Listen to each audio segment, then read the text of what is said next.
ini ada materi yang ketiga dari narasumber yang ketiga adalah tentang dokumen-dokumen yang ada di Fasiankes yang nantinya mungkin akan menjadi dasar untuk bisa membuat dokumen MFK. Tentunya kita harus memahami apa itu dokumen regulasi. Nah, untuk itu mohon izin Bu Nisma untuk narasumber yang ketiga ini akan saya sebagai moderator akan saya handle untuk yang materi ketiga. Bu Nunu sudah masuk belum ya? Sudah masuk di room ini untuk ya Bu, narasumber yang ketiga sudah. Ya, sekali lagi terima kasih untuk Bu Nisma. Semoga nanti ketemu lagi di workshop ke depan ya, Bu Nisma. Baik, terima kasih. Di sini sudah hadir untuk narasumber kita pada hari ini. Beliau adalah Ibu Nunuk Windaryati, SKM, dan beliau adalah surveyor admin, surveyor FKTP, dan beliau selama ini sangat konsen di bidang admin. Saat ini bekerja sebagai epidemiolog di Puskesmas dan di Dinas Kesehatan Kabupaten Banjarnegara. Kemudian beliau menempuh pendidikan di Universitas Diponegoro. Kemudian beliau sudah mengikuti pelatihan, berbagai macam pelatihan, termasuk salah satunya adalah pelatihan K3. Nah, untuk itu Bu Nunuk, kami persilakan untuk menyampaikan materi. Terima kasih. Terima kasih Bu Parlupi atas waktunya yang sudah disediakan untuk saya. Kesempatan kali ini nanti kami akan mencoba untuk menerjemahkan apa yang sudah disampaikan oleh Dr. Cahyono, beberapa konsep maupun keilmuan terkait dengan manajemen fasilitas dan keselamatan, yaitu bagaimana Puskesmas menyiapkan dokumen ya. Sebenarnya dokumen ini bukan merupakan sesuatu yang jadi dokumen ini tidak akan ada artinya apa-apa apabila sistem itu tidak berjalan ya. Jadi tetapi tanpa dokumen yang baik maka sistem itu akan terhambat berjalan. Sebelumnya saya sampaikan juga terima kasih kepada Seinesia dan juga segenap panitia yang sudah bekerja keras untuk menyiapkan kegiatan pada siang hari ini, dari pagi sampai siang hari ini. Dan juga kami berikan salam dulu untuk teman-teman sahabat Seinesia yang masih setia bersama kita untuk belajar bersama tentang MFK, walaupun mungkin sudah ada yang pernah ikut ya di workshop yang lain. Untuk kesempatan kali ini kami ingin memberikan yang lebih, terutama terkait bagaimana mengimplementasikan teori MFK yang sudah teman-teman, Bapak Ibu semuanya pelajari menjadi suatu dokumen yang harus kita sediakan sebagai bukti telusur bahwa sistem itu sudah kita laksanakan. Baik, sebelumnya Assalamualaikum warahmatullahi wabarakatuh. Selamat siang Bapak Ibu semuanya. Izin share screen untuk materi saya pada siang hari ini. Sudah kelihatan paparan? Ya, terima kasih. Saya share. Ini saya zoom ya materinya. Baik. Kita ingat kembali tentang bagaimana menyusun dokumen. Jadi materi saya untuk hari ini lebih banyak mengacu ke panduan penyusunan dokumen yang diterbitkan oleh Kementerian Kesehatan. Namun ini harus diinternalkan juga oleh teman-teman di Puskesmas, bisa mengacu dari yang Kementerian Kesehatan, atau juga apabila kabupaten memiliki tata naskah tersendiri, maka teman-teman harus mengacu juga ke tata naskah Dinas Kesehatan atau kabupaten. Kami mengulas sedikit tadi materi yang sudah disampaikan oleh Dr. Cahyono pagi tadi ya, bahwa MFK ini dilaksanakan untuk menjamin berfungsinya kenyamanan, keamanan, keselamatan, dan juga efisiensi dari fasilitas dan lingkungannya bagi pasien, pengunjung, karyawan, dan fasilitas pelayanan kesehatan tersebut. Kemudian MFK ini adalah suatu proses multidisiplin, jadi banyak sekali keilmuan yang masuk di dalam pengelolaan fasilitas dan keamanan, keselamatan dan keamanan ini. Jadi untuk memastikan berfungsinya fasilitas dan lingkungannya dengan aman, nyaman, efisien dengan mengintegrasikan karyawan, tempat pelayanan, proses, dan juga teknologi.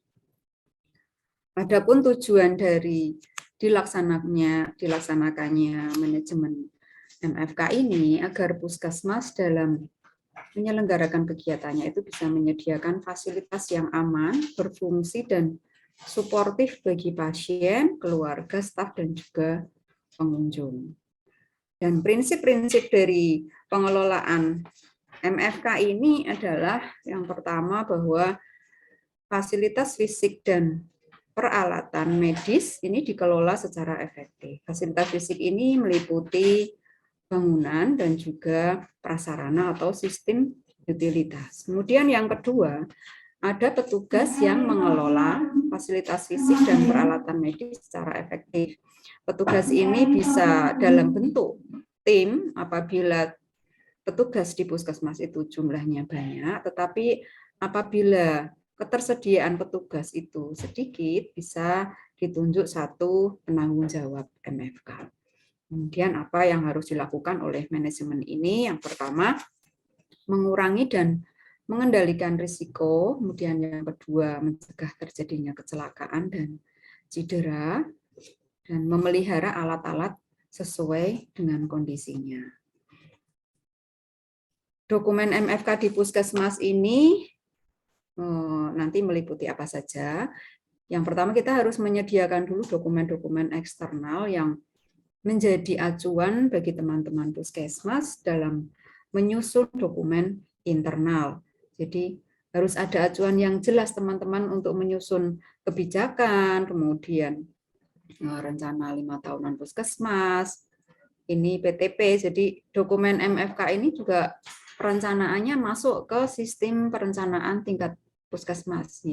Jadi kalau ada RUK, kegiatan pelayanan baik itu UKM, KP, maka kegiatan atau program MFK ini juga masuk di dalam RUK dan juga RPK puskesmas. Kemudian ada pedoman manual mutu, kemudian ada panduan, pedoman teknis yang terkait dengan manajemen, kemudian SOP dan juga kerangka acuan.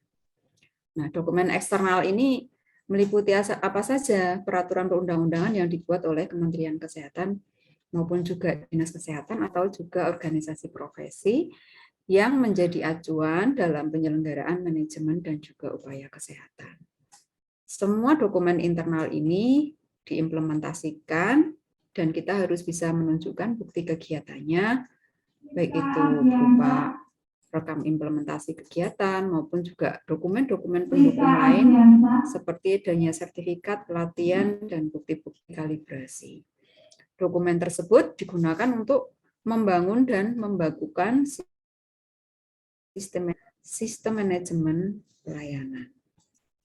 Nah, dokumen eksternal ini bisa berupa dasar-dasar hukum penyelenggaraan pelayanan, penyelenggaraan manajemen MFK. Tadi ada yang tanya peraturannya apa terkait dengan MFK di puskesmas. Sebenarnya belum ada peraturan yang spesifik yang mengatur tentang MFK, karena MFK ini memang banyak sekali kegiatannya atau programnya, sehingga banyak pula dasar hukum yang mendasari kegiatan MFK di puskesmas. Tapi secara umum, tadi sampaikan oleh Dr. Cahyono, terkait dengan keselamatan, itu kita mengacu ke PMK 52 tahun 2018 tentang keselamatan dan kesehatan kerja di Fasiankes. Tapi banyak juga peraturan perundangan yang menjadi dasar terkait penyelenggaraan MFK ini selain PMK 52 tadi. Yang pertama tentu ini ada Undang-Undang Nomor 1 Tahun 70 ya. Ini undang-undang yang sudah lama sekali, tetapi sampai saat ini masih kita gunakan sebagai acuan. Undang-Undang Nomor 1 Tahun 70 tentang keselamatan kerja. Kemudian ada Undang-Undang 24 2007 tentang penanggulangan bencana, Undang-Undang 25 tentang pelayanan publik, kemudian 24 tahun 2007 tentang penanggulangan bencana, Undang-Undang 36 2009 tentang kesehatan, Undang-Undang nomor 6 2018 tentang karantina kesehatan, kemudian ada peraturan pemerintah yang menjadi turunan dari undang-undang, ya, ini teman-teman nanti bisa download untuk dipelajari dan dijadikan sebagai acuan dalam penyusunan dokumen internal. Kemudian peraturan pemerintah nomor 21 tahun 2008 tentang pengelolaan penanggulangan bencana, ada PP 22 2008 tentang pendanaan dan pengelolaan bantuan bencana, ada Perpres ya 18 2001 tentang Kementerian Kesehatan, kemudian Impres 4 2019 tentang peningkatan kemampuan dalam mencegah, mendeteksi, merespon wabah penyakit, pandemi global, dan kedaruratan nuklir, biologi, dan kimia. Ini kemarin juga kita gunakan sebagai acuan dalam penyelenggaraan penanggulangan COVID-19 ya, ini terkait Impres 4 2019. Selanjutnya ada juga terkait dengan pengelolaan limbah B3 ya, ini ada bagaimana memberikan simbol dan pelabelan limbah B3, ini Permen Lingkungan Hidup nomor 14 tahun 2013, ada Perpres juga nomor 101 tahun 2014 tentang pengelolaan limbah bahan berbahaya dan beracun, ada Permen PU 25 2008 tentang pedoman teknis penyusunan rencana induk sistem proteksi kebakaran. Jadi banyak sekali kementerian yang terlibat ya, ada Permen PU, kemudian LH ya, Kementerian Kesehatan. Nanti selanjutnya bisa dipelajari sendiri oleh Bapak Ibu semuanya. Yang terakhir di PMK 43 2019 tentang Puskesmas, di situ juga secara umum menyebutkan bahwa PJ Sarpras sudah ada tersendiri, yang di situ tanggung jawabnya juga mengelola fasilitas dan sistem prasarana atau utilitas yang ada di Puskesmas agar bisa mendukung penyelenggaraan pelayanan di Puskesmas. Di dalamnya juga sudah mengatur tentang kesehatan lingkungan Puskesmas, yang di situ Permenkes 43 2019 ini tidak berlakukan peraturan sebelumnya terkait kesehatan lingkungan di Puskesmas. Jadi teman-teman bisa mengacu di situ juga terkait pengelolaan lingkungan di Puskesmas. Nah, ini lingkup MFK. Ya, ada keselamatan dan keamanan, ada pengelolaan limbah dan pengolahan bahan dan limbah berbahaya, manajemen kedaruratan, pengamanan kebakaran, peralatan kesehatan, kemudian sistem utilitas, yang terakhir adalah penyelenggaraan diklat bagi petugas. Nah, tentunya ini diklatnya yang terkait dengan MFK. Ya. Ini kita masih ingat ya terkait dengan hierarki dokumen di Puskesmas ya, barangkali teman-teman sudah ada yang lupa atau masih tetap on terkait dengan tertib dokumen di Puskesmas ya. Maaf, yang paling tinggi adalah kebijakan. Kemudian kebijakan itu bisa terimplementasikan apabila didukung dengan adanya pedoman atau panduan. Kemudian pedoman atau panduan ini kita susun lagi lebih rinci menjadi sebuah kerangka acuan dan juga SOP. Nah, yang terakhir, semua kebijakan itu kita implementasikan. Nah, bukti dari implementasi itu kita siapkan bukti-bukti rekamannya, bukti-bukti kegiatannya dengan format yang juga sudah dibakukan oleh teman-teman di Puskesmas. Nah, tentunya teman-teman Puskesmas harus menyusun bagaimana membuat dokumen di Puskesmas atau biasa disebut dengan tata naskah di Puskesmas ya, yang mengacu baik itu dari Kementerian Kesehatan atau dari kabupaten kota masing-masing apabila memiliki tata naskah tentang penyusunan tata naskah. Kebijakan itu apa? Kita ingat kembali, ini kita mengacunya dari panduan penyusunan dokumen yang diterbitkan oleh Kementerian Kesehatan tahun 2017. Teman-teman bisa buka kembali Kebijakan itu peraturan atau surat keputusan yang ditetapkan oleh Kepala FKTP yang merupakan garis besar yang bersifat mengikat dan wajib dilaksanakan oleh penanggung jawab maupun juga pelaksana. Kalau pedoman itu kumpulan ketentuan dasar yang memberi arah langkah-langkah yang harus dilakukan. Kalau pedoman ini di dalamnya mengatur banyak hal. Kalau panduan ini mengatur satu kegiatan. Jadi kalau sudah menyusun pedoman, teman-teman tidak perlu membuat panduan. Tapi kalau pengen membuat satu-satu terkait kegiatan tertentu, misalnya keselamatan dan keamanan, cukup satu kegiatan saja, maka nanti dibuat panduan keselamatan dan keamanan. Nanti bisa juga disusun panduan pengelolaan B3 dan limbah B3 dan seterusnya. Kemudian SOP. SOP ini merupakan serangkaian instruksi tertulis yang dibakukan mengenai berbagai proses penyelenggaraan aktivitas. Jadi SOP nanti bisa berupa langkah-langkah di dalamnya ya, atau kalau itu kegiatannya berupa teknis untuk satu unit saja, bisa dilengkapi dengan alur. Silahkan itu diatur di tata naskah atau panduan penyusunan dokumen yang teman-teman buat. Untuk kerangka acuan ini disusun untuk program atau kegiatan yang akan dilakukan di FKTP. Nah, beberapa hal yang perlu diperhatikan oleh teman-teman dalam menyusun kebijakan. Ini kebijakan yang telah ditetapkan oleh Kepala FKTP ini tetap berlaku meskipun terjadi penggantian Kepala FKTP, hingga adanya kebutuhan revisi atau pembatalan. Jadi kalau ada kepala puskesmas yang baru, sementara kita sudah punya kebijakan yang sebelumnya sudah kita susun dan ditetapkan oleh kepala puskesmas yang sebelumnya, maka kebijakan itu tetap berlaku.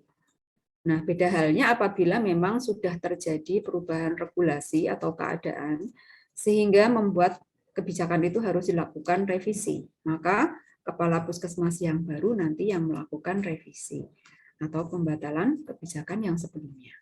Kemudian yang kedua, untuk kebijakan berupa peraturan, ini jarang puskesmas ini menerbitkan peraturan ya. Kalau peraturan itu pada batang tubuh tidak ditulis sebagai diktum, tetapi dalam bentuk bab-bab atau pasal-pasal. Kebanyakan puskesmas membuatnya regulasinya berupa kebijakan atau surat keputusan kepala puskesmas. Kemudian yang perlu diperhatikan terkait penyusunan pedoman atau panduan. Yang pertama, pedoman atau panduan ini harus dilengkapi dengan atau keputusan Kepala FKTP untuk pemberlakuan pedoman atau panduan. Nah, ini biasanya teman-teman di puskesmas lupa atau tidak sempat untuk membuat kebijakannya, yang mana pedoman atau panduan yang disusun itu bisa diterapkan oleh teman-teman apabila sudah ditetapkan oleh Kepala FKTP gitu ya. Kemudian yang kedua, peraturan Kepala FKTP tetap berlaku meskipun terjadi penggantian Kepala FKTP sebagaimana tadi terkait dengan kebijakan. Yang ketiga, sebaiknya dilakukan evaluasi minimal setiap 2 sampai 3 tahun sekali. Kemudian untuk kerangka acuan yang harus diperhatikan bagaimana kita menyusun kerangka acuan, itu harus jelas tujuan dan kegiatan-kegiatan yang akan dilakukan di dalam mencapai tujuan. Kemudian dibedakan tujuan umum dan juga tujuan secara garis besar dari keseluruhan program dan juga tujuan khusus dari tiap-tiap kegiatan yang akan dilakukan. Harus dijelaskan bagaimana cara melaksanakan kegiatan agar tujuan tercapai dengan penjadwalan yang jelas dan evaluasi serta pelaporan. Nah, sebenarnya teman-teman puskesmas bisa menggunakan kerangka acuan ini sebagai bahan untuk melakukan monitoring apakah kegiatan itu sudah sesuai dengan yang direncanakan atau belum. Nah, itu item-item monitoringnya itu bisa terjawab apabila kita menyusun kerangka acuannya lengkap ya. Petugasnya siapa, dilaksanakannya kapan, kemudian langkah-langkah atau cara untuk melakukan kegiatannya bagaimana, terus proses monitoringnya, evaluasinya seperti apa, itu bisa kita jadikan acuan untuk kita melakukan monitoring terhadap pelaksanaan kegiatan. Ini contoh umum untuk format kebijakan ya. Yang paling atas nanti tentunya KOP ya, kemudian ada judul keputusan pimpinan FKTP nomor berapa. Penomorannya tentunya mengacu ke sistem penomoran atau pengendalian dokumen yang ada di masing-masing FKTP. Kemudian selanjutnya ada tentang kebijakan pelayanan apa atau kebijakan tentang penerapan MFK di FKTP seperti itu. Ini spasinya menggunakan paragraf untuk 1 ya ini. Selanjutnya terkait dengan menimbang ini adalah aspek filosofisnya kenapa kebijakan ini kita buat. Ya, ini misalnya terkait dengan pentingnya jaminan keselamatan dan keamanan di puskesmas seperti itu, dan seterusnya mengingat ini adalah aspek yuridis terkait peraturan perundang-undangan yang dijadikan dasar diterbitkannya sebuah SK. Jadi yang paling atas adalah tentunya undang-undang ya sesuai dengan hierarki peraturan perundang-undangan. Undang-undang ada peraturan pemerintah, peraturan menteri dan seterusnya dari tahun yang paling lama, kemudian yang paling bawah adalah tahun yang terbaru. Seperti itu. Selanjutnya memutuskan judulnya ini kita turun lagi di sini sesuai judul dari kebijakan tadi di atas. Kemudian kesatunya menyebutkan misalnya kalau tim MFK, nah boleh kalau banyak nanti bisa dibuat di lampirannya, kemudian uraian tugasnya apa, bisa dibuat di lampirannya juga. Yang terakhir, ini mulai berlakunya kapan, misalnya sejak tanggal ditetapkan. Ada tanggalnya di mana oleh pimpinan FKTP dan nama. Namanya ini tidak menggunakan gelar ya, dan tidak ada NIP-nya di bawah. Kemudian untuk lampirannya, ini contoh yang di sini ada lampiran keputusan pimpinan FKTP nomor berapa, tentang apa, kemudian judul lampirannya dan isi lampiran. Dan jangan lupa setiap lampiran itu juga ada tanda tangan pimpinan FKTP. Kadang-kadang teman-teman lupa di lampirannya tidak ada tanda tangannya. Gitu. Ya, silakan ini diatur di panduan penyusunan dokumen yang teman-teman buat di puskesmas atau FKTP. Selanjutnya terkait dengan panduan MFK ya, ini pedoman ya, ini pedoman.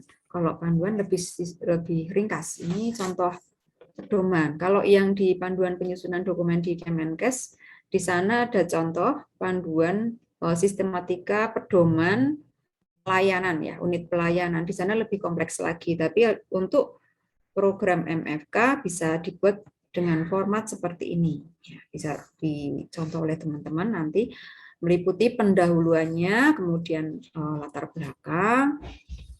Pendahuluan ini gambaran umum ya, kenapa MFK ini penting. Kemudian latar belakang itu bisa diisi mungkin kejadian-kejadian, bidang-bidang atau program-program apa saja yang sudah dilaksanakan di FKTP, kemudian seharusnya itu seperti apa, ini bisa dituangkan di latar belakang. Kemudian tujuan dari disusunnya pedoman ini bisa nanti tujuan umum dan juga tujuan khusus. Lanjut pengertiannya masing-masing dari kegiatan MFK nanti dijelaskan di situ. Kebijakan pengorganisasiannya ini kalau tim berarti ada nanti dijelaskan timnya itu meliputi apa saja, siapa yang bertanggung jawab. Kemudian kegiatan-kegiatannya nanti dijelaskan kegiatan MFK itu meliputi apa saja. Metode untuk melaksanakan kegiatannya. Lanjut bagaimana pencatatan dan pelaporan, kemudian monitoring evaluasinya bagaimana, dan penutup. Materi yang saya sampaikan ini sangat beririsan sekali dengan nanti yang disampaikan oleh Pak Sartono ya. Nanti contoh-contoh dokumennya untuk masing-masing elemen penilaian bisa disimak di materi dari Pak Sartono yang nanti akan disampaikan setelah sesi ini. Nah, untuk panduan ini lebih simpel, biasanya teman-teman lebih senang membuat panduan ya. Untuk bab 1 definisi, kemudian di bab 2-nya ruang lingkup, kemudian bab 3-nya tata laksana, selanjutnya pendokumentasian kegiatannya seperti apa. Di situ nanti dilengkapi bagaimana form-formnya terkait dengan pendokumentasian kegiatan MFK. Tentunya kalau menyusun panduan berarti satu kegiatan ya, panduan keselamatan dan keamanan, panduan pengelolaan P3 dan seterusnya. Kemudian untuk SOP ya, ini ketentuan tentang SOP.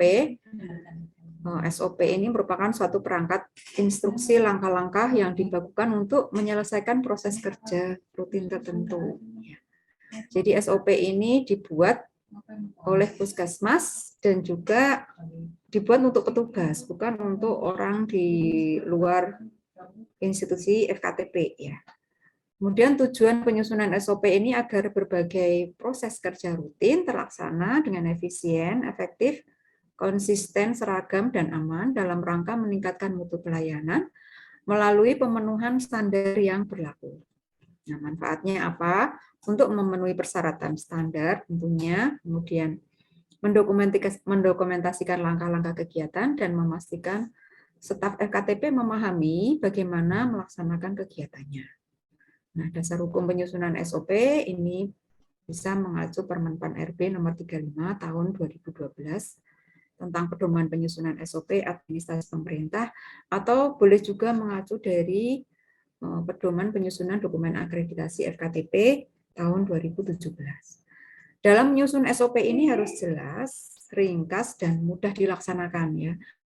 Kemudian harus menggunakan kalimat perintah instruksi, juga bukan menggunakan kalimat yang majemuk ya. Kalimat majemuk itu kalimat ganda, kegiatan ganda, pakai dan seperti itu. Kalau masih ada menggunakan dan, sebaiknya itu diurai lagi menjadi langkah-langkah yang berikutnya gitu. Nah, ini tadi kami sampaikan, apabila kabupaten kota sudah ada tata naskah dinas, maka Puskesmas harus mengacu kepada tata naskah tersebut. Yang selanjutnya itu diinternalkan menjadi tata naskah di tingkat FKTP atau puskesmas ataupun klinik. Format SOP-nya, kalau ini contoh yang dari panduan penyusunan dokumen di Kementerian Kesehatan, dan kebanyakan puskesmas banyak yang memakai ini. Kami lihat saat survei, yang sebelah kiri ini ada logo Pemda, kemudian ada nama puskesmasnya, selanjutnya judul, nomor dokumen, nomor revisi, tanggal terbit, halaman. Sebelah kanan ada logo puskesmasnya dan nama kepala FKTP-nya. Kalau klinik mungkin seperti ini ya. Jadi untuk logo ini digunakan di halaman depan saja. Apabila SOP-nya terdiri dari banyak halaman, maka cukup untuk heading ini, heading SOP, cukup di halaman pertama saja. Yang halaman selanjutnya tidak usah, seperti itu. Prinsip dari format SOP ini adalah yang penting seragam ya, teman-teman puskesmas semuanya dalam menyusun SOP, semuanya seragam, formatnya seperti itu. Jadi semuanya mengacu kepada tata naskah penyusunan dokumen yang berlaku di FKTP yang sudah ditetapkan oleh Kepala Puskesmas. Kemudian komponen-komponen SOP ini meliputi apa saja? Ada pengertian, tujuan, kebijakan, referensi, prosedur atau langkah-langkah, kemudian diagram alir apabila diperlukan, tentunya dia unit yang terkait. Pengertian ini judul adalah ya, jadi kalau kita ngisi di kolom pengertian ini, misalnya tadi di atas judulnya SOP tentang penggunaan APAR, misalnya seperti itu. Nah, di sini di pengertiannya ya, penggunaan APAR adalah, APAR itu adalah apa? Bisa dijelaskan di situ. Atau mungkin juga bisa ditambah, kalau di langkah-langkahnya itu petugas melakukan apa ya. Nah, di atas ini, di pengertian, itu petugas yang dimaksud di SOP ini adalah siapa? Bisa dijelaskan juga di kolom pengertian. Kemudian tujuan ini diisi sebagai acuan ya dalam langkah-langkah penggunaan APAR sebagaimana dalam judul, sebagai acuan penerapan langkah-langkah titik-titik. Nah, titik-titiknya itu diisi sesuai dengan judul SOP. Kebijakan, untuk kebijakan ini diisi kebijakan yang mendasari disusunnya SOP ini. Misalnya kalau terkait dengan penggunaan APAR bisa kebijakan tentang penerapan MFK di FKTP atau penunjukan PJ Sarpras juga boleh karena itu merupakan tanggung jawabnya PJ Sarpras, atau mungkin penunjukan tim MFK di puskesmas juga bisa. Ya. Kemudian referensi ini boleh diisi peraturan-peraturan yang terkait dengan SOP ini. Kemudian langkah-langkah dijelaskan petugas melakukan apa, untuk satu langkah itu satu kegiatan, jangan double kegiatan, kalimatnya jelas siapa melakukan apa. Kemudian diagram alur ini apabila diperlukan ya, jadi tidak semua SOP harus ada diagram alurnya. Saya kira kalau harus ada semuanya itu menyulitkan teman-teman dalam penyusunannya ya. Jadi kalau untuk diagram alur ini bisa untuk tindakan-tindakan yang dilakukan oleh satu orang saja, tetapi kalau langkah-langkah atau prosedur secara umum itu karena kegiatannya melibatkan unit yang lain atau dilaksanakan oleh lebih dari satu orang. Tetapi kalau untuk diagram alur itu biasanya di puskesmas yang berupa tindakan ya. Banyak ini yang terkait dengan tindakan atau kegiatan yang cukup dilakukan oleh satu orang, teknis gitu. Itu nanti bisa dijelaskan di diagram alur. Kemudian unit yang terkait, ini adalah yang terkait dengan penerapan SOP ini, siapa saja yang terkait bisa disebutkan di situ.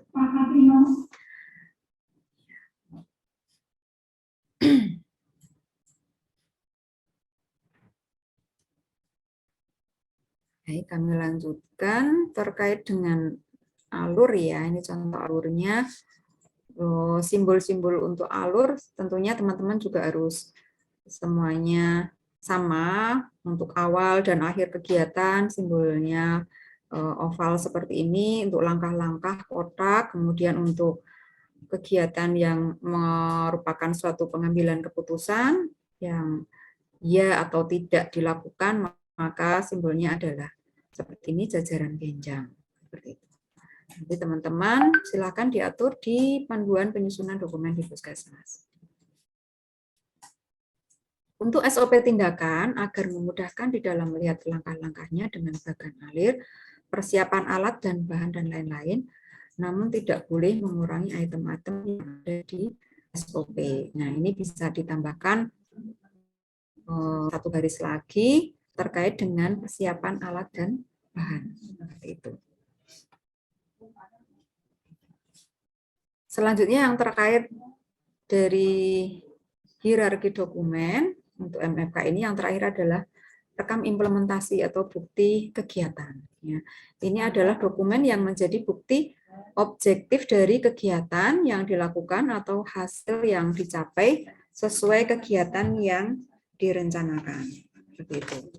Nah, dokumen-dokumen MFK di puskesmas itu bisa kita simpulkan berarti harus ada apa saja. Ya, dari tadi yang sudah dijelaskan, tentunya yang pertama adalah kebijakan kepala puskesmas ya terkait dengan penyelenggaraan MFK di puskesmas. Kemudian sesudah ada kebijakan itu, maka kepala puskesmas harus membentuk tim MFK. Ya. Ini sebagaimana juga tertuang di standar instrumen akreditasi puskesmas yang terbaru, yang masih berupa draft, di situ harus ada tim MFK atau mungkin PJ kalau memang tenaganya sedikit ya.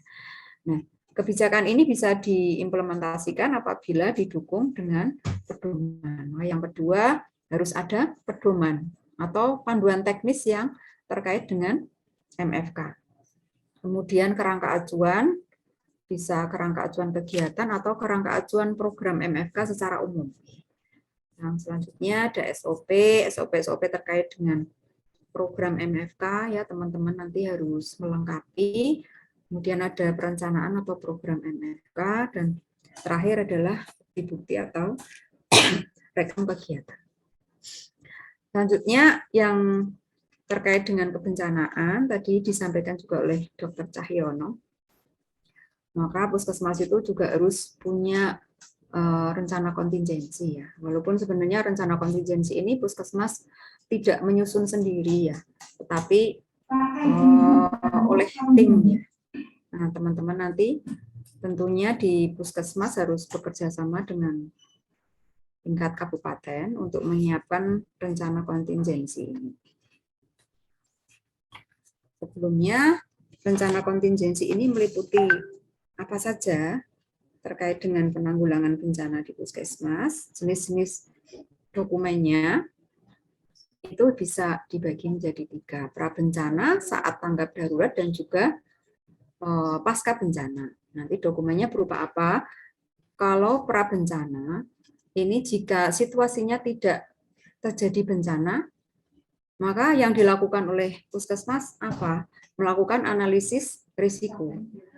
Risiko yang mungkin terjadi. Ini risiko terkait bencana ya. Nah, kemudian disusun rencana penanggulangan bencana, yang ketiga adalah rencana mitigasi. Tetapi untuk yang kedua, jika situasinya itu terdapat potensi bencana, artinya kabupaten sudah melakukan pemetaan ya, masing-masing wilayah atau kecamatan di kabupaten yang bersangkutan itu potensi bencana apa yang mungkin terjadi ya, bisa itu banjir atau mungkin tanah longsor atau gunung meletus seperti itu. Semuanya diidentifikasi, dianalisis risikonya, kemudian ditentukan kejadian yang mungkin timbul, disusunlah skenarionya. Nah, nanti puskesmas itu tinggal membreakdown yang dibuat oleh kabupaten agar puskesmas itu tidak terlalu berat. Jadi memang ini merupakan kerja bersama ya di tingkat kabupaten dan juga di kecamatan, yang kecamatan dalam hal ini adalah puskesmas bekerja sama dengan lintas sektor yang terkait nanti. Nah, untuk situasi terhadap potensi bencana, dokumennya itu adalah rencana kontingensi yang teman-teman nanti siapkan. Nah, saat tanggap darurat, rencana kontingensi ini nanti diterapkan menjadi rencana operasi, seperti itu. Nah, setelah pasca bencana, dilakukan penilaian kebutuhan, kesehatan, pasca bencana, kemudian rencana yang dihasilkan adalah rencana aksi, rehabilitasi, dan juga rekonstruksi. Nah, teman-teman, ini merupakan sesuatu yang baru ya, untuk disiap yang lama itu tidak ada seperti ini, tetapi yang disiap baru, nah teman-teman nanti harus menyiapkan untuk rencana kontingensi ini terkait dengan penanggulangan bencana. Nah, ini perbedaan sifat ya dalam rencana tahapan penanggulangan bencana. Kalau rencana penanggulangan bencana ini merupakan rencana umum dan menyeluruh, yang meliputi seluruh tahapan atau bidang kerja kebencanaan. Misalnya untuk kesehatan ada dinas kesehatan, disaster plan, untuk puskesmas juga nanti menyusun disaster plan. Untuk rumah sakit juga ada hospital disaster plan. Rencana mitigasi ini apa? Rencana untuk upaya pencegahan dan mitigasi bencana tertentu. Misalnya rencana mitigasi bencana banjir. Kemudian untuk renkon ini untuk menghadapi keadaan darurat yang didasarkan atas skenario menghadapi bencana tertentu. Nah, rencana kontingensi saat terjadi bencana akan langsung berubah menjadi rencana operasi. Ya. Rencana operasi penanganan darurat bencana berdasarkan kondisi sesungguhnya pada saat kedaruratan serta mengacu pada renkon yang pernah disusun. Materi ini adalah materi yang disampaikan oleh Kementerian Kesehatan. Saya sampaikan di sini bisa menjadi acuan teman-teman nanti menyusun renkon. Selanjutnya rencana aksi sesudah pasca bencana ada rehabilitasi dan juga rekonstruksi. Untuk perbedaan rencana kontingensi dan rencana operasi, ini apa?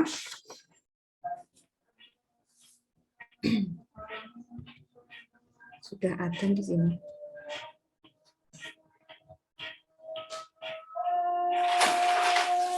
Maaf macet ya ini. Oke. Enggak, Perbedaan Bu. dari Kontingensi dan rencana operasi dari tinjauannya kapan direncanakan. Kalau renkon ini ketika ada potensi bencana, maka puskesmas menyusun renkon. Kemudian untuk rencana operasi, langsung renkon yang sudah teman-teman susun itu langsung menjadi rencana operasi yang dilakukan pada saat darurat bencana. Kemudian dari segi sifat rencananya, ini cukup spesifik dan terukur ya. Kalau rencana operasi itu ya sangat spesifik sekali, dan ini menggambarkan kondisi yang sebenarnya saat bencana itu terjadi.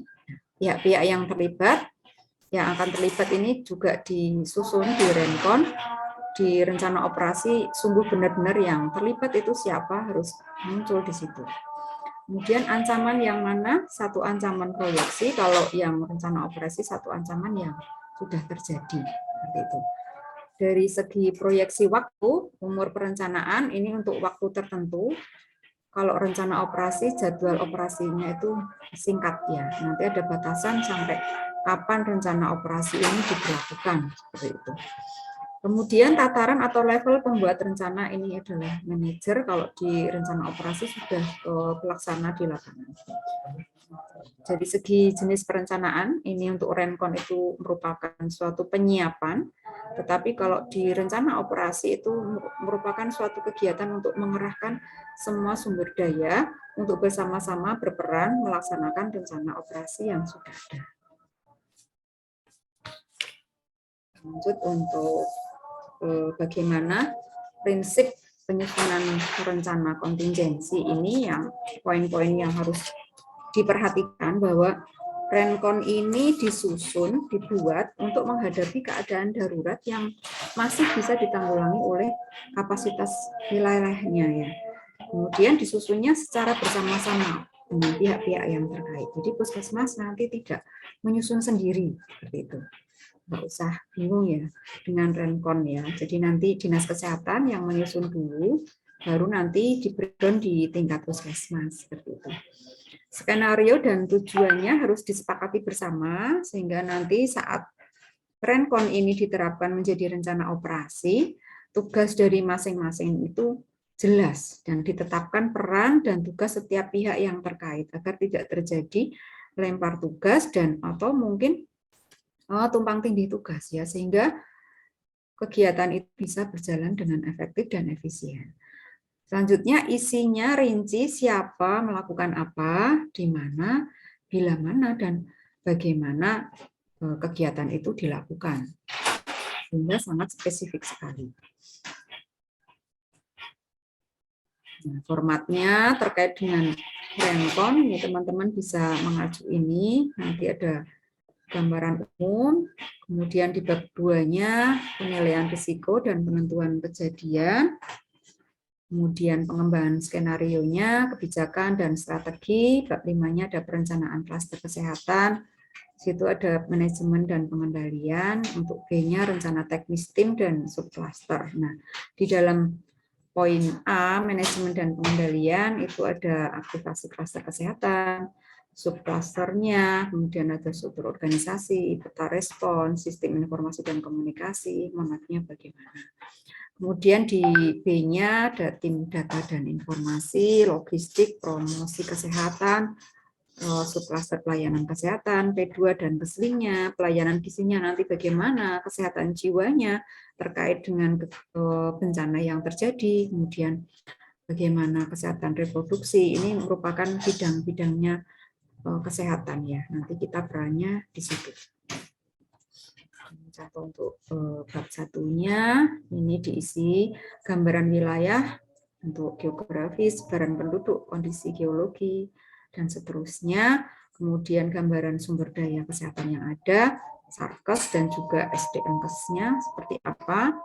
Kemudian untuk bab 2-nya terkait dengan penilaian risiko, ini ada pengumpulan dan pengolahan datanya bagaimana, identifikasi jenis bahaya atau hazard, identifikasi variabel kemungkinan, penilaian risikonya ya. Ini terkait dengan manajemen risiko. Tadi konsepnya bisa diterapkan di sini, menetapkan kejadian bencana yang akan dibuatkan rencana kontingensi. Selanjutnya di bab 3-nya ini mendeskripsikan suatu ancaman bahaya yang akan dibuat rencana kontingensinya sehingga para penyusun memiliki persepsi yang sama akan dampak yang mungkin terjadi dari suatu ancaman bahaya. Ini bab 4-nya terkait kebijakan dan strategi. Kebijakan dan strategi penanganan darurat tanggap darurat ini dimaksudkan untuk memberikan arahan atau pedoman bagi sektor-sektor terkait untuk bertindak dan melaksanakan kegiatan tanggap darurat. Kebijakan bersifat mengikat karena dalam penanganan darurat ini diberlakukan kesepakatan yang harus dipatuhi oleh semua pihak. Salah satu contoh kebijakan adalah penetapan lamanya tanggap darurat yang akan dilaksanakan dan layanan perawatan atau pengobatan gratis nanti bagi korban bencana. Sedangkan strategi ini bertujuan untuk efektivitas dan efisiensi pelaksanaan kebijakan. Untuk bab 5 ini dasar-dasar yang bisa digunakan dalam penyusunan Rencon ya, ada PMK 75 2019 tentang penanggulangan krisis kesehatan dan juga di sana ada PMK 4 2019 tentang standar teknis mutu pelayanan dasar pada standar pelayanan minimal. Jadi di dalam PMK itu menyebutkan setiap penduduk yang terdampak krisis kesehatan akibat bencana dan atau penduduk yang tinggal di wilayah yang berpotensi bencana mendapatkan pelayanan kesehatan sesuai standar. Nah, bab 6-nya ini isi tentang penegasan rencana kerja tim klaster kesehatan itu apa saja, terus pelaksanaan kegiatannya bagaimana, terus kemudian evaluasinya seperti apa. Yang terakhir penutup. Ya. Berisi lembaran pengesahan draft Rencon yang ditandatangani oleh tim penyusun Rencon dilengkapi dengan tanggal, bulan, dan tahun pembuatan rencana kontingensi. Ini Bapak Ibu terkait dengan dokumen MFK. Nanti contoh-contoh dokumen MFK-nya seperti apa bisa diikuti di sesi berikutnya. Kiranya itu Bu Upi dari saya untuk materi penyusunan dokumen MFK. Ya, terakhir ini closing-nya ya. Dokumen tidak ada artinya tanpa adanya pemberlakuan sistem. Jadi hanya dokumen saja itu tidak akan ada artinya ya. Kalau nanti saat disurvei saja muncul dokumen, tetapi ternyata itu tidak ada sistem yang diberlakukan. Namun tanpa dokumen yang tertib, maka akan sulit bagi teman-teman untuk membangun keberhasilan suatu sistem. Demikian dari saya. Mohon maaf apabila ada penyampaian yang kurang pas. Terima kasih atas perhatiannya. Assalamualaikum warahmatullahi wabarakatuh. Oh, ini sudah Bu Nunuk ya. Terima kasih Bu Nunuk sudah bergabung kembali. Baik Bapak Ibu, kita langsung aja untuk menyelesaikan sesi yang ketiga yang akan menjawab pertanyaan-pertanyaan melalui chat room, atau mungkin barangkali Bapak Ibu yang di sini yang berkenan untuk raise hand boleh, kalau mau bertanya langsung raise hand aja. Baik, sebelum saya menayangkan pertanyaan yang dari chat room, saya memberi kesempatan untuk Bapak Ibu apabila yang mau bertanya langsung atau mau itu silakan untuk raise hand. Saya lihat belum ada ya Bapak Ibu untuk yang raise hand. Sambil menunggu, saya langsung share screen aja ya, Bu Nunuk ya. Iya, Bu. Silakan, Bu. Ya, sudah terlihat belum, Bu Nunuk? Ya. Ya, ini untuk pertanyaan pertama itu dari Bu Ari dari Puskesmas Sewon 2. Izin bertanya, apakah ada format SA untuk dokumen MFK Puskesmas, Bu Nunuk? Apakah ada form SA untuk dokumen MFK Puskesmas? Maksudnya ini penilaian ada tidaknya dokumen seperti itu? Iya, mungkin seperti itu. Dari ya, Kementerian Kesehatan nanti akan dibuatkan untuk checklist SA karena memang instrumennya ini kan belum disahkan ya. Teman-teman bisa menggunakan yang draft itu dulu. Untuk masing-masing EP itu dokumennya yang ada harus yang harus ada apa saja, nanti bisa ditulis. Nah, ini nanti terkait dengan materi yang berikutnya ya, Pak. Untuk masing-masing elemen penilaian itu dokumennya apa saja. Bisa nanti dari materi yang berikutnya Bapak bisa menggunakan panduan untuk meng-SA sendiri. Dokumen yang harus ada di Puskesmas apa saja, yang sudah dibuat apa, dan yang sudah dilakukan apa saja, yang belum apa. Seperti itu, nggih. Oke, baik. Jadi tadi jawabannya adalah jika nanti instrumen yang 5 bab itu sudah keluar, tentunya nanti ada checklist SA-nya ya, seperti yang sudah-sudah. Seperti itu ya Bu Nunuk ya intinya. Oke. Untuk pertanyaan yang kedua itu dari Bu Eni, dari Puskesmas Bener, Bu Eni Sus. Mohon bertanya, saat ini kita sudah membuat pedoman MFK. Kita masih harus membuat panduan lagi atau sudah cukup dengan pedoman aja? Pertanyaannya gitu Bu Nunuk. Mau buat pedoman atau membuat panduan, sebenarnya isinya kan sama ya Bu. Untuk pedoman itu mengatur beberapa hal, lebih dari satu kegiatan. Tetapi kalau untuk pedoman, panduan itu untuk mengatur satu kegiatan. Jadi teman-teman Puskesmas lebih enak membuat yang mana, membuat pedoman atau panduan. Tapi kalau dari segi sistematikanya memang lebih sederhana yang panduan ya, tetapi boleh juga teman-teman membuatnya dalam bentuk pedoman. Jadi salah satu saja ya. Ya, seperti itu. Iya. Baik, tadi jawaban dari Bu Enisus, dari Bu Nunuk ya, terkait dengan pertanyaan dari Bu Enisus. Mungkin lebih jelasnya nanti Bu Eni jika membuat pedoman MFK, kemudian itu kan berisi MFK secara keseluruhan. Itu berisi banyak hal. Nah, nanti misalnya dirasa perlu, misalnya membuat panduan tentang pemeliharaan sarana dan prasarana, boleh-boleh aja, karena supaya nanti pengelolanya atau penanggung jawab sarperasnya itu lebih bisa melakukan pengendalian. Ya, begitu. Kemudian ini pertanyaan dari Pak Maman, kembali dari Puskesmas Cipari, izin bertanya. Berarti tinggal memilih saja nggih, mau membuat panduan MFK atau pedoman atau per program atau harus dua-duanya, atau pedoman MFK dan panduan tiap program. Mungkin ini sama pertanyaannya dengan Bu Enisus tadi.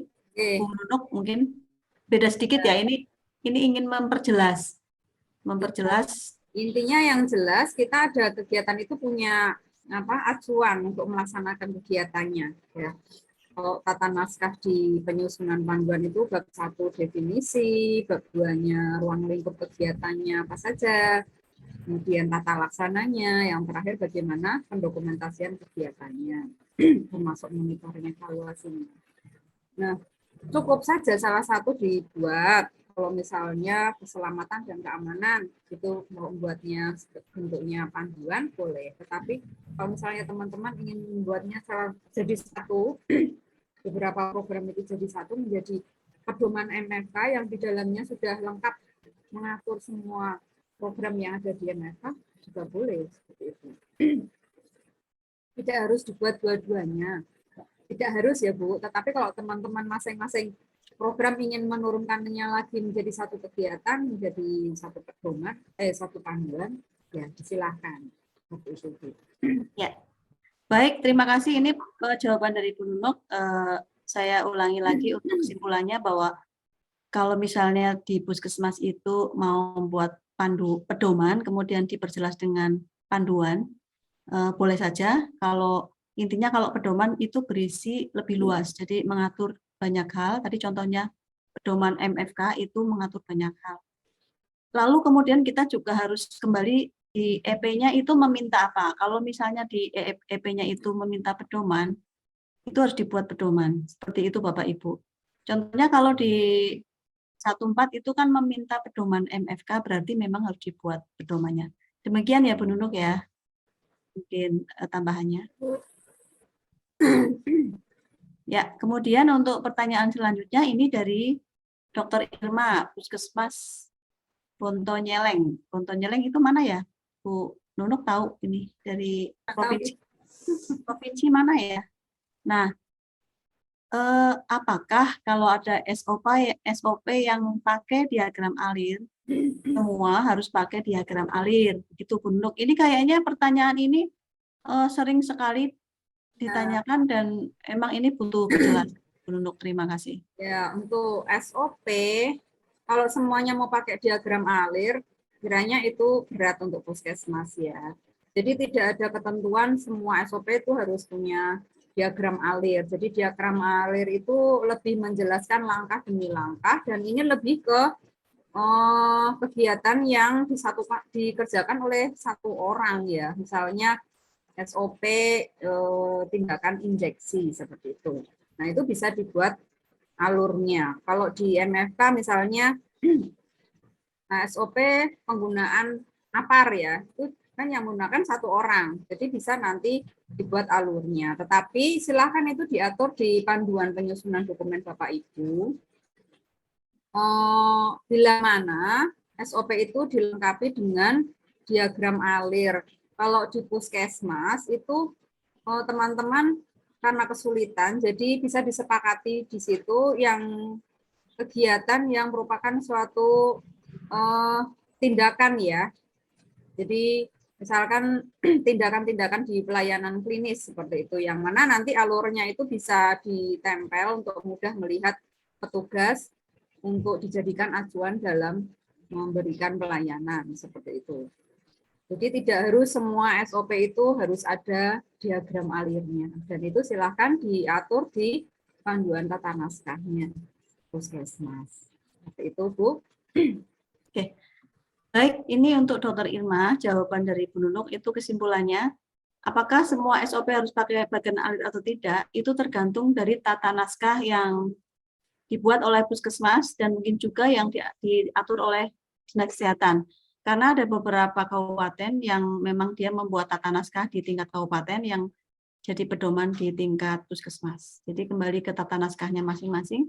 Kalau di pedoman penyusunan dokumen terbitan Kementerian Kesehatan tahun 2017, nanti Bapak Ibu boleh dicek, itu di dalamnya itu disebutkan bahwa diagram alir itu jika diperlukan. Jadi kalau misalnya di puskesmas itu dirasa untuk perlu membuat bagan alir, silahkan dicantumkan dalam pedoman dulu, seperti itu. Mungkin cukup jelas. Ya, untuk SOP revisi, ini pertanyaan dari Dr. Anggoro, dari Mas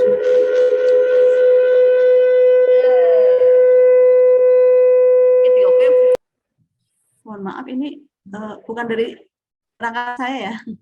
Ya, ini dari Dr. Anggoro dari Puskesmas Sumpio, untuk SOP revisi, apakah harus dicantumkan di riwayat perubahannya, Bu Nunuk ini? Ya, untuk revisi SOP sebaiknya ada riwayat perubahannya. Ya, jadi di bawah sendiri ada histori perubahan ya. Misalkan langkah-langkahnya itu langkah yang berapa, itu ada tambahan sebelumnya. Langkah yang pertama ini, misalkan langkahnya itu mengalami perubahan, maka di histori perubahannya dicatat. Kalau misalnya ada perubahan di kebijakannya juga, kenapa SOP yang baru itu diterbitkan atau direvisi. Halo, Bu Nunuk, ke-mute ya? Bu Nunuk, mute suaranya. Bu Nunuk, suaranya hilang ya?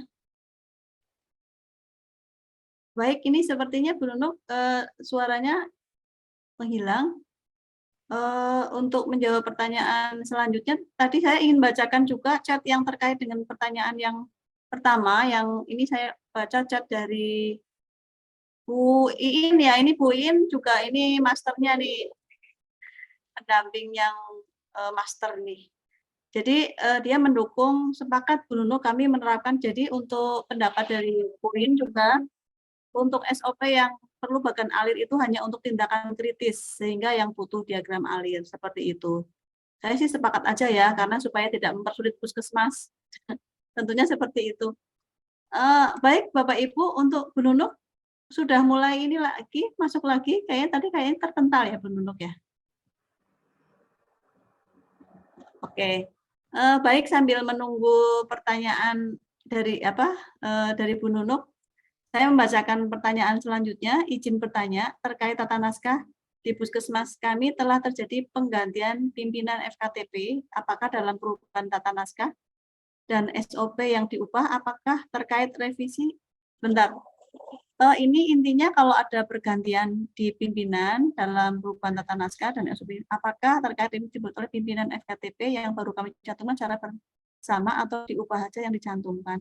Oh, mungkin tadi sudah izin untuk menyampaikan tadi Bu Nunung juga sudah menyampaikan, intinya kalau misalnya di suatu puskesmas itu ada pergantian pimpinan, itu tidak akan mempengaruhi terkait tata naskah, karena tata naskah itu sudah diatur dalam pedoman atau panduan tata naskah, sehingga puskesmas walaupun pimpinannya berganti, tidak merubah hanya karena alasan pergantian kepala puskesmas. Karena alasan untuk mengganti suatu dokumen itu atau review suatu dokumen itu karena adanya mungkin perubahan regulasi atau memang sudah saatnya misalnya kebijakan atau SOP itu perlu diubah. Mungkin seperti itu. Bu Nunung sudah mulai bisa. Sempat. Oh ya, tadi yang pertanyaan tadi jawabannya gimana yang dari Bu Sarmi ini Bu Nunung? Dari Bu Sarmi, izin bertanya terkait tata naskah di Puskesmas. Di sini hujan deras sekali ini, mohon maaf Bapak Ibu. Oh ya. Kami telah terjadi pergantian pimpinan. Apakah dalam perubahan tata naskah dan SOP yang diubah, apakah terkait revisi yang dibuat oleh pimpinan FKTP yang baru kami cantumkan secara bersama atau yang diubah saja yang dicantumkan? Iya. Kalau terjadi pimpinan FKTP yang berubah, maka SOP kalau memang masih berlaku tidak perlu dibuat lagi, Bu, ya. Iya, betul. Tadi sudah dijelaskan Bu Nuk tadi di materi. Memang masih sesuai, masih diperlukan, masih sesuai dengan kondisi yang ada, peraturan yang berlaku, tetap aja tata naskah itu kita gunakan, seperti itu. Ya. Okay. Baik. Ya Bu Nunung, ini pertanyaan dari Ibu Rosi ini. Ya. Bu Rosi ini masternya juga ini. Selamat siang Bu Rosi. Siang Bu.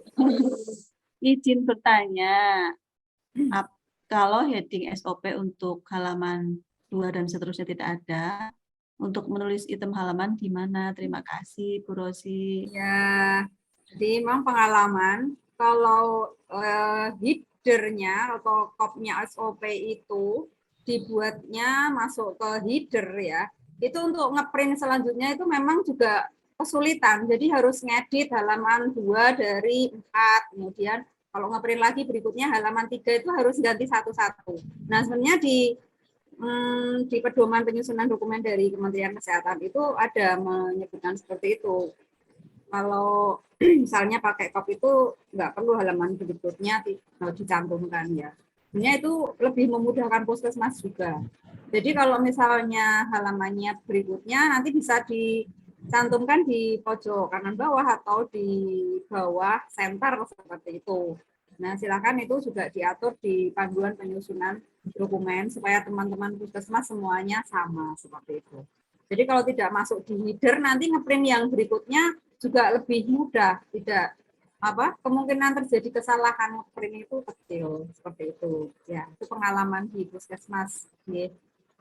Silakan, itu tidak baku nggih Bu Rosi, itu tidak baku tetapi tetap harus diatur di panduan penyusunan dokumen. Iya, terima kasih ini Bu Rosi. Bu Rosi ini sepertinya ngetes aja Bu Nunung ini. Ya, beliau masternya. Kemudian ini dari Ibu Sylvia dari Klinik Utama IFAH. Ini sepertinya di Cilacap ya. Saya izin bertanya, kalau untuk klinik pada format SOP dan dokumen internal lainnya, apakah boleh menggunakan format sesuai kebijakan klinik atau mengacu pada tata naskah FKTP Puskesmas? Terima kasih. Untuk di klinik, tentu SOP semuanya mengacu ke tata naskah di institusi yang bersangkutan, baik itu puskesmas maupun juga klinik ya. Nah, FKTP juga sudah mengatur panduan penyusunan dokumen. Nah, panduan penyusunan dokumen yang disusun oleh Kementerian Kesehatan itu kan tidak hanya mengatur untuk puskesmas, ya, jadi bisa untuk klinik karena itu tertulisnya untuk FKTP. Silakan Nah, panduan penyusunan dokumen di klinik bisa juga mengacu dari panduan penyusunan dokumen yang dari Kementerian Kesehatan. Seperti itu, Bu. Bu Sylvia, ya, dari Klinik Utama IPA. Silahkan boleh menggunakan panduan penyusunan dokumen dari Kementerian Kesehatan, kemudian diinternalkan di aturan tata naskah klinik seperti itu. Ya, baik, terima kasih. Bu Nunuk, ini pertanyaan yang terakhir sepertinya yang sudah terekap, tapi saya coba cek lagi di dalam chat room. Bu. Tadi pertanyaan terakhir dari Bu Iva ya. Nah, ini ada pertanyaan lagi setelah Bu Iva, ada pertanyaan. Sebentar, saya cek lagi.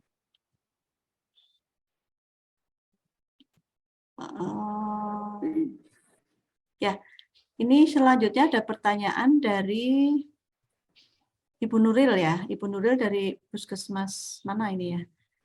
Izin bertanya, apakah apabila isi SK tidak ada perubahan, tetapi referensi dan kepala puskesmasnya mengalami perubahan, apakah disebut SK perubahan? Ini beda pertanyaan dengan yang tadi ya, Bu Nunuk. Kalau ini kan terkait dengan judulnya mungkin, karena dia itu kepala puskesmasnya mengalami perubahan, isi SK tidak ada perubahan, tetapi referensi berarti ada perubahan di Referensi atau dan kebijakan yang mengatur mengalami iya, perubahan. Iya, tetap harus dirubah, Bu. Misalnya dulu referensinya menggunakan PMK 75 tahun 2014. Nah, sementara yang mengatur puskesmas kan sudah beda menjadi PMK 43. iya. Harus dilakukan revisi, Bu, itu semua kebijakan. Nah, karena kebijakannya berubah, maka SOP yang selanjutnya sebagai turunannya pelaksanaan kebijakan itu tentu saja di referensi di SOP-nya juga harus dirubah. Nah, jadi perubahan SOP itu bisa karena adanya perubahan peraturan perundang-undangan yang mengatur, atau mungkin situasi atau kondisi di puskesmas yang sudah mengalami perubahan, ya, perubahan tenaga, kemudian sarana, prasarana yang terkait dengan penyelenggaraan pelayanan di puskesmas ataupun FKPP, seperti itu. Judulnya berarti dirubah, Bu. Judulnya Ya, harus dirubah kebijakannya. Tadi kan esensi pertanyaannya disebut SK perubahan.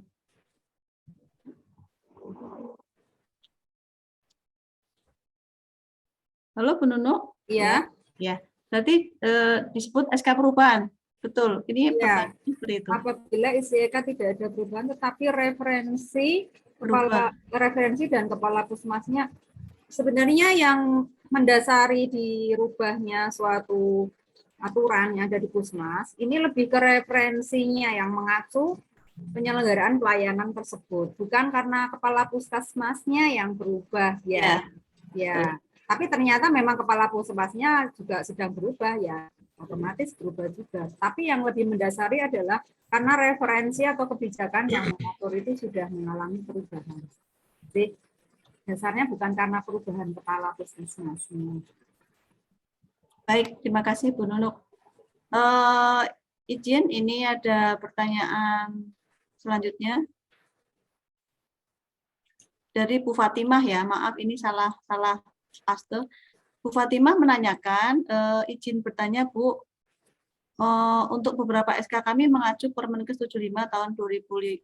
Sama ini ya Bu ya, tadi ya, sudah kami jelaskan. Ya, ini perubahan terkait penyelenggaraan pelayanan puskesmas.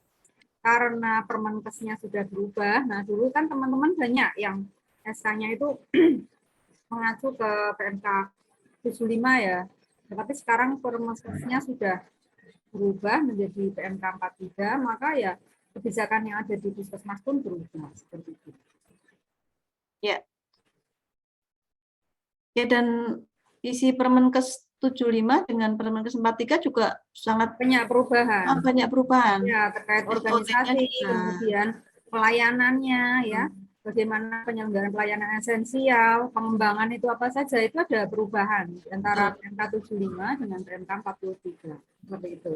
Terus kalau yang PMK 75 dulu itu penyelenggaraan kesehatan lingkungan puskesmas kan masih pakai PMK yang lama ya, 1428 atau nggak salah itu sudah tidak berlaku. Nah, itu semuanya sekarang include baru masuk ke PMK 43 2019. Teman-teman nanti baca yang di PMK 43 itu banyak yang mengalami perubahan. Ya, betul. Oke. Terima kasih Bu Nunuk. Jadi pada intinya untuk Permenkes 75 2014 itu sudah dicabut dan tidak berlaku lagi. Sehingga kalau sudah dicabut berarti tidak bisa menjadi acuan. Untuk yang sekarang berlaku adalah Permenkes 43 tahun 2019 karena ini adalah dasarnya dari penyelenggaraan puskesmas yang mengacu pada Permenkes ini. Jadi penting sekali untuk diubah sebagai alasan untuk perubahan. Dan mungkin ini sebagai mengingat kembali, mungkin Bapak Ibu kita sambil berproses menunggu Permenkes tentang akreditasi itu selesai dan ditetapkan, mungkin kita sedikit-sedikit mulai mereview untuk dokumen-dokumen yang ada di puskesmas yang sudah jadul-jadul Permenkesnya untuk disesuaikan karena terjadi banyak sekali Permenkes yang baru. Mungkin seperti itu. Baik Bapak Ibu, ini yang di dalam chat room. Oh, ada lagi ini satu. Bentar. Ini dari Pak Samsul ya, dari Pak Samsul. Assalamualaikum, izin bertanya. Kami minta satu model atau pedoman rencana kontingensi penanggulangan bencana karena di tempat kami dalam membuat rencana kontingensi beberapa kali dilakukan pertemuan secara lintas sektoral supaya pedoman yang dibuat bisa menjadi contoh bagi kami dalam membuat rencana kontingensi di puskesmas. Oh ya, ini silakan. Ini permintaan request Bu Nunuk. Nanti semoga bisa di ACC permintaannya ini. Ya. Contoh ya, mungkin ini minta contoh. Ya, Bu. Kenapa? Contoh rencana kontingensi itu Bu Nunuk. Ya nanti ini bagiannya Pak Sato. Apa tadi pertanyaannya? Ini kami minta satu model atau pedoman rencana kontingensi penanggulangan bencana karena di tempat kami dalam buat rencana kontingensi beberapa kali dilakukan pertemuan secara lintas sektoral supaya pedoman yang dibuat bisa menjadi contoh bagi kami dalam membuat rencana kontingensi di puskesmas. Meminta contoh Bu Nunuk. Nanti ini bagiannya Pak Sato mungkin ya. Nanti di materinya Pak Sakono ya. Terakhir dari workshop ini kita kasih file nanti ya Bu Ubi. Ya, nanti kita contoh ada contoh yang bisa menjadi pedoman Bapak Ibu dan semoga bisa memberikan semangat pada Bapak Ibu mulai berproses. Demikian. Ya. Baik Bapak Ibu, ini kayaknya pertanyaannya sudah habis yang lewat chatroom.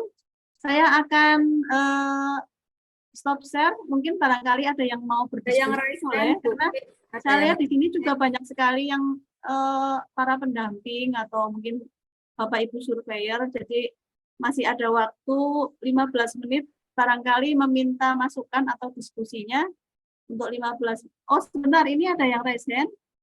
Bentar saya Bu Nunuk lihat yang raise hand ada? Bentar, satu yang raise hand. Sebentar saya kembalikan. Bu Iin Ayah ya Bu.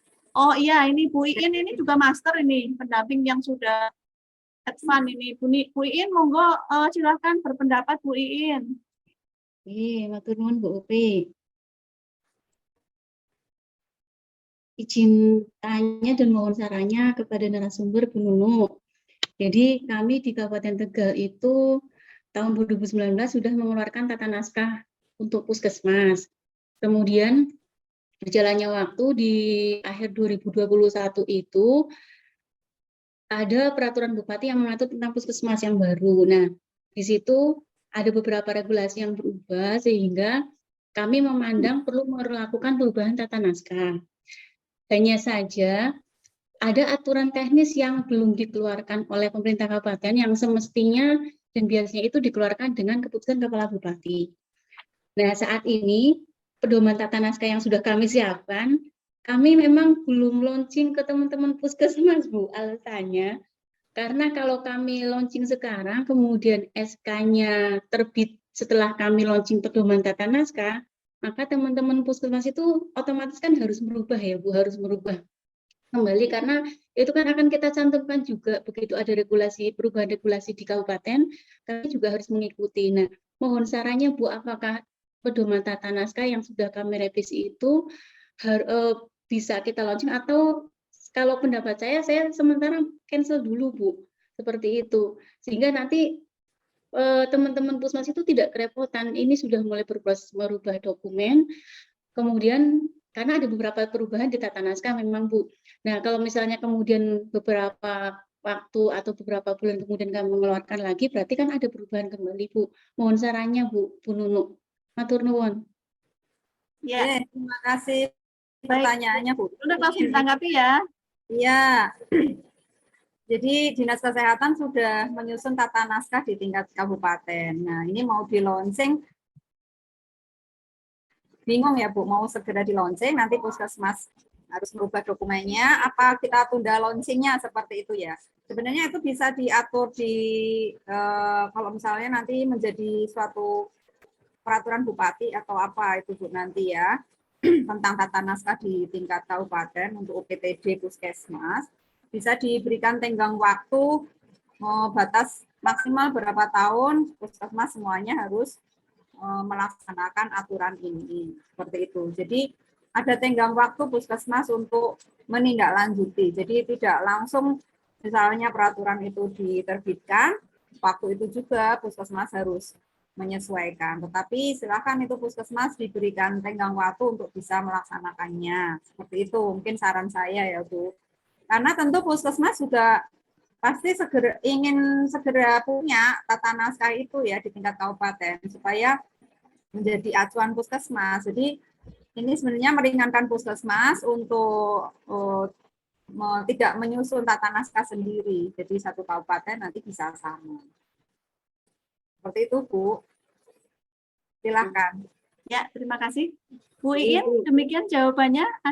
Mungkin ada pendapat lagi ini sambil menunggu teman-teman raise hand, karena ini kita masih ada waktu ya lumayan untuk berdiskusi, karena saya lihat ini teman-teman yang juga berproses.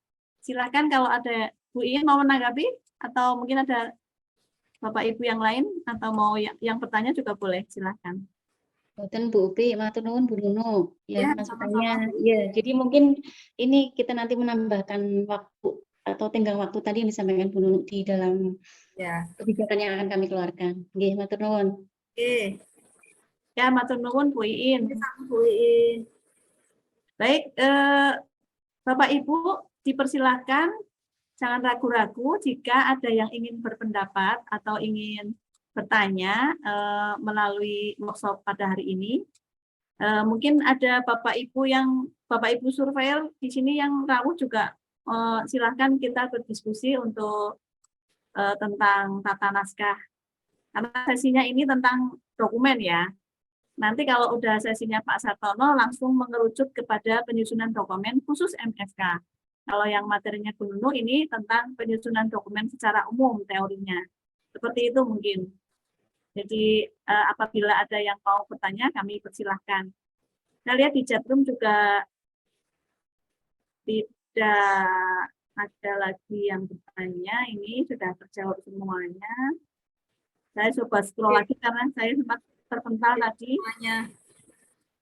Ada yang mau bertanya, Bapak Ibu?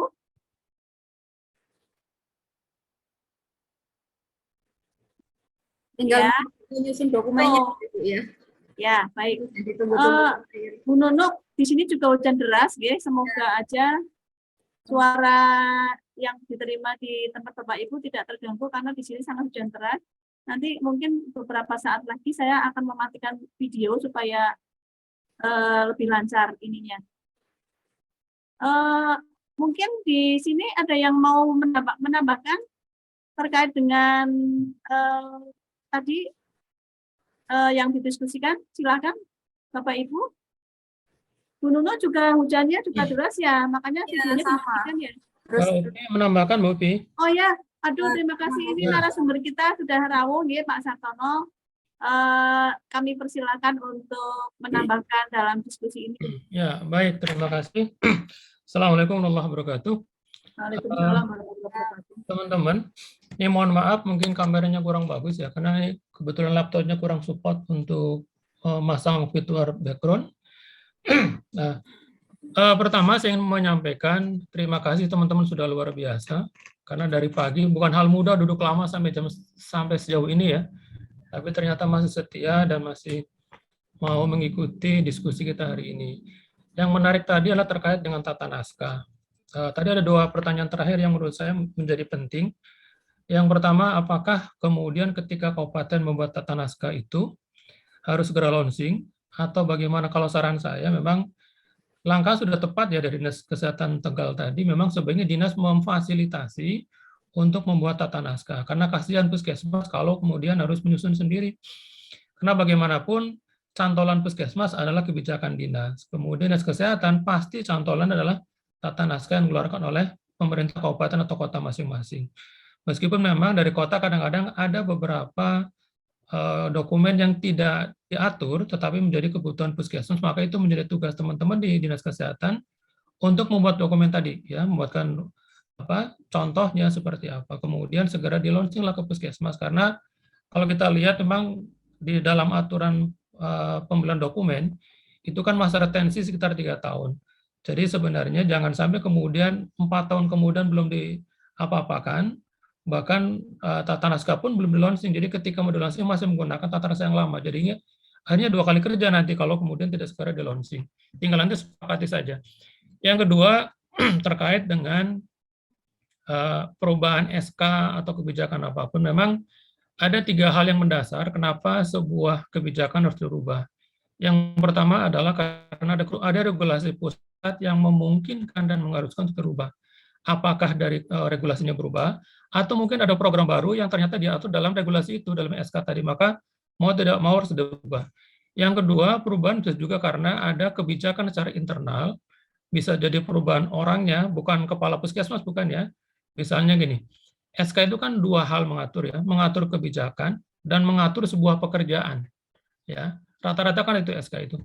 Kalau kemudian mengatur orang, tiba-tiba orangnya berubah semua, pada pindah semua misalnya, maka menjadi penting agar efektif dan efisien sebuah kebijakan, maka segera lakukan perubahan SK tadi. Jadi 2 ya, perubahan regulasi secara pusat, ya bisa karena regulasi berubah, atau kebijakan berubah, atau ada program baru yang berubah. Yang kedua karena perubahan secara internal, ya, karena ganti personil yang diatur dalamnya. Kemudian yang ketiga, bisa jadi ternyata SK-nya sebetulnya tidak banyak berubah, regulasi berubah, tetapi tidak lagi mampu menjawab kebutuhan puskesmas, maka sebaiknya segera atur ulang dan rubah regulasi apakah SK tadi atau SOP tadi, segera lakukan perubahan. Karena bagaimanapun, setiap tindakan teman-teman itu harus ada dasarnya, ada kebijakannya, baik dari SK, SOP, dan seterusnya.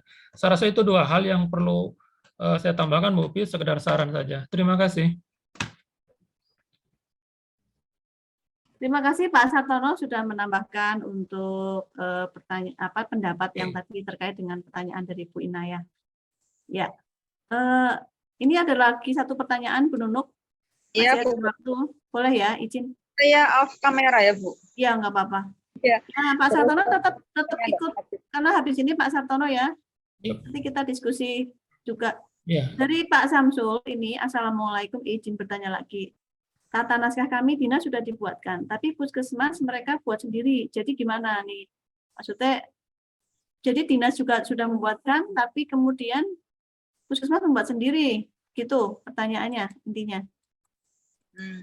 Jadi kalau dinas kesehatan sudah membuat dan launching ya puskesmas sebagai UPTD-nya dinas tentunya tata naskah yang dibuat di puskesmas itu nanti mengacu ke tata naskah dinas, atau cukup dari tata naskah dinas sendiri aja yang dipakai langsung saja, nggak perlu lagi diinternalkan menjadi tata naskah tingkat puskesmas. Karena kabupaten sudah mengatur ya, jadi yang nanti puskesmas menyesuaikan dinas kesehatan. Ya, ya kesimpulannya adalah kalau dinas sudah membuat tata naskah, puskesmas menyesuaikan. Kalau misalnya, mungkin maksud pertanyaannya begini Bu Nunuk, mungkin saya bantu dinas membuat tata naskah, apakah puskesmas perlu menginternalkan tata naskah? Tidak perlu, saya kira. Kalau sudah di tingkat dinas kesehatan, tinggal mengacu saja tata naskah yang ada di dinas kesehatan kabupaten. Iya, baik, terima kasih ini. Nah, demikian untuk Pak Samsul, jawaban dari Bu Nunuk. Untuk selanjutnya, Ini masih ada waktu 4 menit. Mbak Upi. Ya. Oh, ini ada Bu Nisma kayaknya ya. Bu Nisma? Bu Nisma mana ini Bu Nisma? Ya, Ya, bisa monggo. dengar Mbak Upi? Bisa Bu Nisma, tapi saya cari kok nggak ada ya ininya. Monggo, Oh monggo. ya. Izin hanya menambahkan saja Bu Upi yang disampaikan Pak Sartono tadi benar, hanya perlu diingat Puskesmas harus melakukan pertemuan review untuk regulasi tersebut. Jadi ada pertemuan yang dilakukan dengan mereview apakah regulasi itu perlu dirubah atau tidak. Dasar review itu yang disampaikan Pak Sartono. Ada regulasi yang berubah, ada orang yang berpindah dan sebagainya. Supaya benar-benar kenapa regulasi ini harus dirubah itu ada dasarnya. Saya kira itu hanya tambahan saja Bu Upi. Ya, Bu Upi, terima kasih tambahannya tadi yang terakhir ya pertanyaan itu. Iya, sudah. Ya. Enggak, yang tadi terakhir terkait dengan apakah Puskes perlu membuat lagi enggak gitu ya. Oh iya, itu Itu tadi Mbak Nuno ya. Mbak oh, Nuno betul sebetulnya jawabannya, tetapi juga harus dilihat apakah semua di dalam tata naskah tadi sudah memenuhi kebutuhan semua puskesmas, tidak ada jangan. Ini mau saya tambahkan tadi, kalau misalkan kebutuhan puskesmas belum tercukupi dari tata naskah yang dibuat oleh kabupaten, maka memang puskesmas harus melengkapi dengan membuat tata naskah sendiri dan mengacu tata naskah kabupaten, seperti form rekaman hasil kegiatan itu seperti apa kita menyiapkannya. Maka itu kalau belum diatur di tingkat kabupaten, ya tetap puskesmas harus menyusun lagi. baik, terima kasih. Sudah fix ya, sudah clear. Baik, ini ada yang resen lagi Bu Nunuk. Izin ya Pak Sartono, masih ada 2 menit dari Ibu Dokter Purwani. Ya, monggo Bu Pur. Ini juga Ibu Purwani ini mungkin mau menambahkan ya, bukan bertanya, saya harapkan karena beliau adalah pakarnya ini. Saya UKP dari Jawa Tengah. Monggo Bu Pur, ini Bu Pur saya cari di mana ya, kok nggak ada ininya. Mungkin off kamera ya Bu Pur ya. Enggak, ini saya pakai kamera Bu. Oh ya, monggo Bu Pur. Terima kasih Bu Upi. Ya. Saya ingin bertanya, monggo Bu Jangan Nunu atau bertanya, Pak Sartono. Gini Bu Nunu, Pak Sartono, dari setiap pembicaraan tentang pedoman tata naskah yang terkait dengan standar akreditasi ini, apakah bukan yang dimaksud itu adalah tata naskah untuk dokumen mutu? Selesai sampai jam 3. Nah, sedangkan yang mungkin teman-teman itu ada yang overlap dengan misalnya Dinas Kesehatan atau Bupati mau menurunkan pedoman tata naskah, itu kan tata naskah untuk surat menyurat di birokrasi itu, di administrasi, tapi bukan untuk mutu. Karena kadang format SOP-nya dari pedoman tata naskah Bupati itu beda dengan pedoman tata naskah mutu SOP, contohnya itu formatnya beda. Itu yang saya tanyakan. Mungkin betul atau salah. Kalau betul berarti pemahaman teman-teman itu harus dipahamkan betul-betul begitu. Terima kasih Bu. Terima kasih Pak. Iya, mungkin langsung aja dijawab. Ini Bu Nunuk sama Pak Sartono. Bu Nunuk dulu mungkin. Iya, jadi memang biasanya kalau kabupaten yang berupa peraturan bupati itu tata naskah yang dibuat oleh bupati itu lebih ke penyusunan surat menyurat ya. Kalau kita lihat yang tata naskahnya bupati yang ada di sini. Tetapi ini Dinas Kesehatan tadi ada yang menanyakan itu membuat tata naskah sendiri sampai ke penyusunan dokumen-dokumen yang ada di puskesmas ya. Jadi sebenarnya bisa saja itu Dinas Kesehatan mengatur ya nanti bagaimana proses pendokumentasian dan juga proses penyusunan regulasi yang ada di puskesmas sampai ke SOP, bisa saja itu diatur oleh Dinas Kesehatan. Jadi antara penyelenggaraan upaya peningkatan mutu puskesmas dan juga peningkatan pelayanan, ini sebenarnya kan ini kegiatan yang harus berjalan beriringan ya Bu. Jadi pelayanan puskesmas dan juga upaya peningkatan mutu ini sama-sama kegiatan yang harus diatur bagaimana tata naskahnya seperti itu. Nah, kabupaten itu kalau yang sering kita lihat itu mengacunya kalau SOP itu pakai Permenpan. Nah, sebenarnya kalau kayak gitu puskesmas yang sudah terbiasa menggunakan acuan dari Kementerian Kesehatan nanti akan ada banyak perubahan, itu sebenarnya Dinas Kesehatan bisa mengajak puskesmas untuk bersama-sama kita mau pakai yang mana, supaya puskesmas juga tidak terlalu banyak perubahannya. Jadi kalau kebanyakan puskesmas sudah banyak menggunakan dari Kementerian Kesehatan, nanti tata naskah yang dibuat oleh kabupaten juga bisa mengacu dari Kementerian Kesehatan.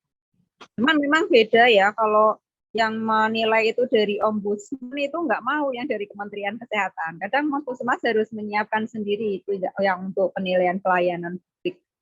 Cuman pertanyaannya nggak banyak dokumen yang harus disiapkan untuk penilaian itu pelayanan publik. Seperti itu, Bu Pur. Baik, terima kasih Bu Pur tadi untuk pertanyaannya, semoga Bu Pur sudah bisa memberikan masukan, barangkali memberikan masukan. Iya. Bu Pur, terima kasih untuk tadi diskusinya. Oke.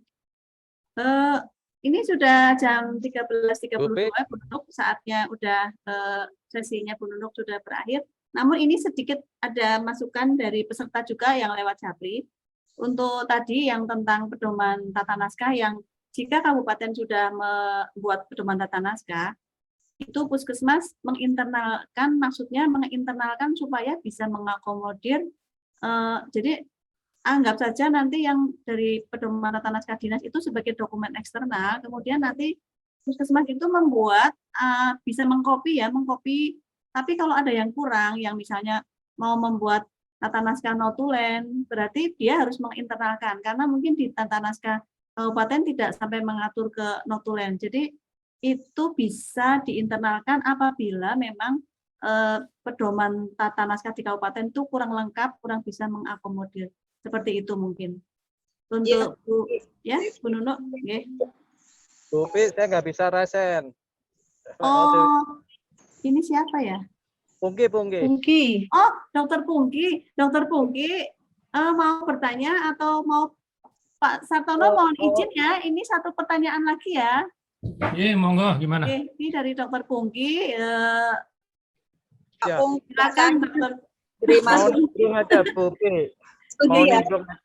Saya OTW soalnya sambil nyetir. Mau nimbrung aja kaitan tata naskah tadi. Jadi mohon maaf tadi Bu Nunuk atau siapa tadi yang mengatakan bahwa kalau Kementerian Kesehatan ada tata naskah dan bukan dinas, kabupaten kota ada tata naskah, yang dipilih puskesmas harus yang dari kabupaten kota, Bu Pi. Tidak bisa memilih yang dari kementerian.